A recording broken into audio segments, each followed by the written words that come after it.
Don't let Charleston's old southern roots fool you. Yes, there is plenty of history here, and there's also plenty of golf, but Charleston shines as an upscale food town. We took a tour during Charleston's Restaurant Week. Really, it's a 10-day event in September. Check it out because you will get some great deals on meals. Well worth it for foodies. Now, for drinks and appetizers, we hit High Cotton Charleston. What a cool vibe, young and sophisticated withoout being stuffy. We started with the Southern Mule. This is a takeoff on the Moscow Mule. Yeah, vodka, lime, and Blenheim spicy ginger ale, which is a South Carolina ginger ale. It's really spicy. In fact, we were told it is almost too spicy just as a ginger ale, but it is great in this Southern Mule. As a result, this mule gives a nice spicy kick. Not as much alcohol, though, and a regular mule would have ginger beer. Next, the Charleston cocktail: vodka, Madeira, mint-infused simple syrup, lemonade, and the southern kicker, iced tea. Now, South Carolina may be hip, but they hold on to their iced tea, as the great southern band Craven Mellon sings, "On the eighth day, God made sweet tea." Now, this was refreshing for a hot southern day despite its sweetness. Then we went a bit south of the border for a spicy mango martini. This had habanero-infused white rum, mango puree, and lime with a sugar rim. Now, at first we thought this lacked some kick, but be patient. They do things a little slower down south here.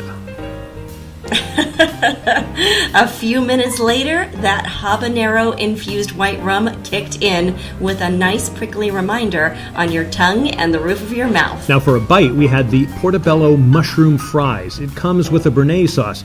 It was fairly light despite being fried. I liked it, but I might add some garlic salt. Then we walked down the street to Magnolia's. Make sure your taste buds are awake and ready for this new South menu. Again, a hip place with a great vibe. You can feel a bit of Nashville and Austin here too. Even the bread and the butter had something a little different. The sourdough bread was complemented by butter whipped with cream cheese and parsley. But don't eat too much because you are about to get blown away. Our waiter Willie was our guide for this tour. First, we had fried macaroni and cheese. Fried mac and cheese. It's actually mac and cheese casserole. So we make the mac and cheese with Gruyere cheese, white cheddar, and American cheese. There's barbecue pulled pork mixed into the mac and cheese, as well as collard greens and black-eyed peas. Simply cut sections of that off and then deep fry it. Just dust it with flour, deep fried, and then serve with tomato butter that has a little bit of barbecue sauce mixed in the tomato butter. You know that's a sin? No, it's not a sin. That's great for the soul. It's great for the soul. Next, one of the best salads, the arugula crispy Brussels sprout salad. It's mixed arugula, shaved carrots.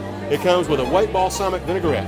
And then we take the Brussels sprouts and shave them, deep fried, tossed in a reduced balsamic vinegar, and then a little sprinkle of Parmesan cheese on top. Now, to me, it's the Brussels sprouts. Yeah, definitely not. Like I said, I'm not a fan of Brussels sprouts, but I think they're phenomenal. And Magnolia's signature dish is, of course, fried green tomatoes. But this isn't traditional by any means. Okay, fried green tomatoes. You guys have put a twist on what's traditional Southern. There's something extra in this one. Well, tomatoes are marinated in buttermilk overnight. And then we dredge them in seasoned cornmeal, salt, pepper, deep fried. Serve it on a bed of grits that have a little bit of white cheddar cheese and caramelized onions cooked in the grits. With that, we have the tomatoes on top, country ham in between the slices. Tomato chutney is a sweet complement on top of the tomatoes themselves. And there's a savory sauce, tomato butter, at the base of the plate. So you've got about 6 or 7 tastes going on there. Well, yeah, fried green, everybody does fried green tomatoes around here. It's just the accompaniments that you serve with it really makes your dish stand out over everybody else. Now, with the appetizers, we had Magnolia's own Chardonnay. It is labeled for them in Sonoma. It wasn't a big California, but a great complement to the first dishes. Then we went with the McMurray Pinot Noir from the Russian River Valley. This was a very good Pinot. It had that distinctive Pinot taste with just a hint of Merlot, and it was perfect with these entrees. And we started with the braised beef short rib. Tell me what it is she has. Yeah, braised short rib served over farro risotto. So farro cooked risotto style with spinach, rainbow carrots, heirloom tomatoes, and a little Parmesan cheese on top with the natural jus. Then center-cut pork chop with a gravy that was light but creamy. What am I imbibing in here? You have the center-cut pork chop with the mushrooms, a mushroom kale gratin, whipped potatoes, and a brown butter sage gravy. The Southern onslaught did not stop at dessert.